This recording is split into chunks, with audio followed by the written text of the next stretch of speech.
one has to be satire. It has to be satire. If it's not, wow, but look at the list. The war on drugs. Yeah, I remember when Biden started the war on... Oh, this is going to be good, because you didn't say a single thing in that entire stitch that was true. Okay, number one, the war on drugs was started by Richard Nixon. And many years after his presidency, a former official in his administration came out and admitted that the point behind the war on drugs was to demonize black people and hippies.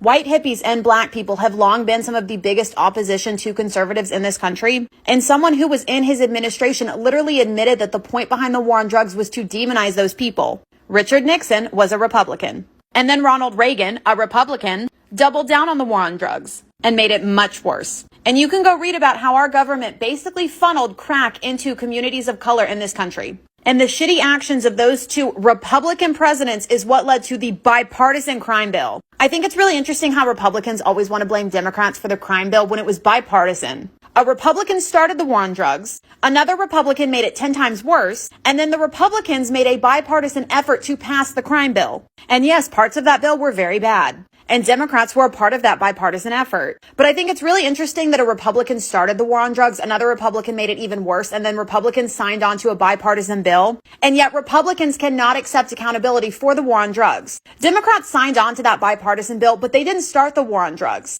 That was Republicans who did that. And yet Democrats are able to admit that it was a bad bill. Meanwhile, Republicans can't admit that they bear most of the responsibility for the war on drugs. It's mostly on them.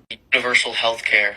Yeah, you guys tried that with Obamacare, and it's... Oh, good Lord. Obamacare is not universal health care at all. Universal health care, aka Medicare for All, would basically put every American on the same health insurance plan and essentially phase out private insurance. That is absolutely not what Obamacare did. We all still had private insurance. Obamacare was basically just an attempt to help poor people get health insurance who weren't able to get it through an employer. Not even close to being universal health care. And the fact that we have people in our country who think that Obamacare was the same thing as universal health care is terrifying. We are not a smart country.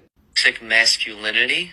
That's not a... Toxic masculinity is absolutely a thing. It's the reason that men are more likely to commit suicide. It's the reason they're less likely to seek out healthcare. It's the reason that every day in this country women die due to intimate partner violence. And it's the reason why such a huge percentage of women will be raped at some point during their life. This is a topic that has been explained in depth by many people. I don't know how on earth there are still people that don't understand what it is.